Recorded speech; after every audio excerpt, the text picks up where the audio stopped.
12 October 2025चा तो दिवस होता. साधारणतः रात्रीचे 8 वाजता पतीने सोडून दिलेली 28 वर्षीय सुप्रिया तोंडाला स्कार्फ बांधलेला होता. कोणी बघत नाही का याच्याकडे लक्ष देत देत एका रूममध्ये जाते. त्याच्याच 10 मिनिटानंतर तिचा पहिला प्रियकर त्या रूममध्ये येतो आणि याला त्या रूममध्ये जाताना बघून त्यांच्यावरती लक्ष ठेवून असलेला तिचा दुसरा प्रियकर तो पण त्या रूममध्ये जातो.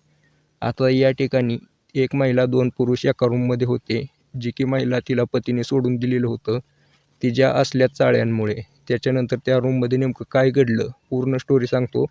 व्हिडिओला शेवटपर्यंत बघा मित्रांनो. लाईक करा, शेअर करा, चॅनल सबस्क्राईब नक्की करा. पुणे शहरामध्ये घडलेली ही घटना. तर या घटनेची सुरुवात अशी होती की रामपाल नावाचा पोरगा 12वी झाल्यानंतर त्याची इच्छा होती की त्याने डॉक्टरसाठी ॲडमिशन घ्यावे.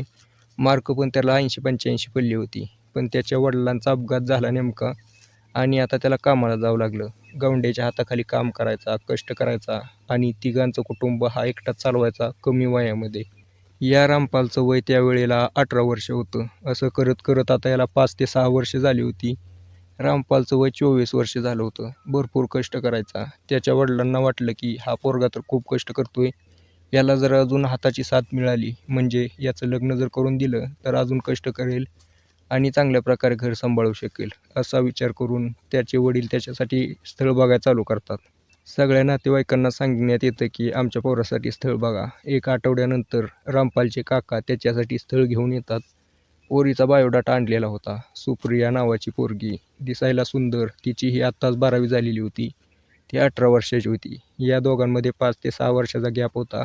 पण जी सुप्रिया होती तिच्या घरची परिस्थिती थोडी डाऊनच होती. तिच्यासाठीही लवकर स्थळ बघायला चालू केलं होतं. सुप्रियाची इच्छा होती की शाळा शिकून पुढे तिने नर्सिंगचा कोर्स करावा. पण तिची इच्छा अधुरीच राहिली. तिला तिच्या वडिलांच्या जबाबदारीतून मुक्त करण्यासाठी लग्न करावे लागले लवकर.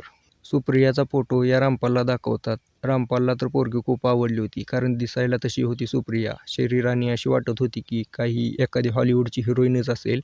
त्यामुळे ह्याने होकार देऊन टाकला. या दोघांचे धूमधडाक्यात लग्न झालं. लग्न झाल्यानंतर 4-5 दिवसानंतर या दोघांची पहिली रात्र होती. पहिली रात्रही त्यांची आनंदात गेली. असं करत करत आता ह्या दोघांमध्ये प्रेम चांगलंच वाढलं होतं. संसार पण चांगला चालू होता.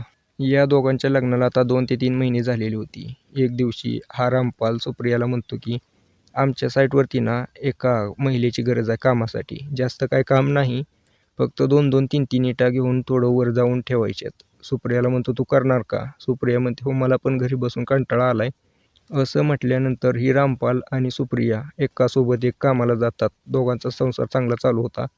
पण काही दिवसानंतर सुप्रिया प्रेग्नेंट होते. त्यामुळे आता तिचं कामावरती जाणं बंद झालं. सुप्रिया आता डिलिव्हरीसाठी तिच्या आईच्या घरी गेली. तिथे 3-4 महिने राहिल्यानंतर तिची डिलिव्हरी झाली. एक लहान मुलगा झाला. 2-3 महिन्यानंतर परत ती तिच्या नवऱ्याच्या घरी आली. आता सुप्रियाचा पूर्ण दिवस तिच्या लहान लेकराला सांभाळण्यात जायचा. इकडे रामपाल जो होता कामावरती गेल्यानंतर त्या ठिकाणी त्याचं मन लागत नव्हतं. त्याला असं वाटायचं की आत्ताच जाऊन त्याच्या बायकोला आणि पोराला भेटावं. पण करू शकत काय नव्हता कारण कामावरती होता. त्याने असा विचार केला की मी यांना जर एक मोबाईल घेऊन दिला तर व्हिडिओ कॉलवरती वगैरे मी यांच्यासोबत कॉन्टॅक्ट करेन. असा विचार करून एक 10-12 हजार रुपयाचा अँड्रॉइड मोबाईल हा सुप्रियाला घेऊन देतो. पहिले तर 2-4 दिवस यांच्यामध्ये चांगले कॉन्टॅक्ट होते. पण हळूहळू 12वी शिकलेली ही सुप्रिया मोबाईलमध्ये इंस्टाग्राम, फेसबुक हे अकाउंट ओपन करते. आता इंस्टाग्रामवरती तिला 4 दिवसानंतर एका पोराची रिक्वेस्ट येते. सचिन नावाचा पोरगा दिसायला सुंदर होता. त्यांनी आता ग्रॅज्युएशनमध्ये ॲडमिशन घेतलेलं होतं. सेकंड इयरला होता. सुप्रिया ही जवान होती. चांगले चांगले फोटो पोस्ट करायचे इंस्टाग्रामवरती. हा सचिन त्याला लाईक करायचा. या फोटोंना बघून सचिनला वाटायचं की अशी एखादी भाभी आपल्याला पटावी. त्यामुळे हा तिला मेसेज करायला लागला. आता या दोघांमध्ये हाय हॅलोपासून चालू झालेला संवाद आता चांगली चॅटिंग चालू झाली होती. या दोघांमध्ये घट्ट मैत्री झाली. एक दिवशी बोलत बोलत हा सचिन त्या सुप्रियाला म्हणतो की आपण इंस्टाग्रामवरती बोलतोय पण व्हॉट्सअप नंबर द्या, कॉल करण्यासाठी नंबर द्या. त्यावेळेला ती त्याला नंबर देऊन टाकते. त्यावेळेला या दोघांमध्ये आता दिवसभर बोलणं चालायचं. सुप्रियाचा पती रामपाल कॉल करायचा त्यावेळेला तिचा व्यस्त यायचा. घरी आल्यानंतर विचारायचा की कसं काय कॉल व्यस्त येतोय. ती म्हणायची आईसोबत बोलते. त्यावेळेला तोही काय लक्ष देत नव्हता. दिवसामागे दिवस जात होते. एक दिवशी असंच हा रामपाल त्याच्या गावी गेला होता. 2 दिवसासाठी गावी गेलेला हा रामपाल याचा फायदा घ्यायचा विचार केला सुप्रियाने आणि त्या सचिनला फोन केला की ये घरी, आमच्या घरी आज कोणच नाही. आपण दोघं बसून दिवसभर गप्पा मारू. आता हा सचिन सुप्रियानं बोलवलंय म्हटल्यानंतर खुश होऊन तिच्या घरी येतो. पण येताना मेडिकलमधून गोळ्याचं पाकीट घेऊन येतो. आल्यानंतर या दोघांमध्ये सुरुवातीला थोड्या गप्पा होतात. पण दोघांमध्ये प्रेम होतं. त्या ठिकाणी हा 2 गोळ्या घेतो आणि त्या ठिकाणी तिच्यासोबत 2 तास शारीरिक संबंध बनवतो. आता हे दोघेही तृप्त झाले. त्याच्यानंतर 4 वाजता हा जो सचिन आहे तिथून निघून गेला. दुसऱ्या दिवशी पण या दोघांमध्ये असंच झालं. आता तिसऱ्या दिवशी हा रामपाल जो आहे, पण रामपालला याच्याबद्दल काहीच माहीत नव्हतं. रामपाल आपला कामावरती जायचा, कष्ट करायचा आणि घरी येऊन निवांत झोपायचा. आता हे असं सचिन आणि सुप्रियाचं भरपूर दिवस चाललं. 5 ते 6 महिने चाललं.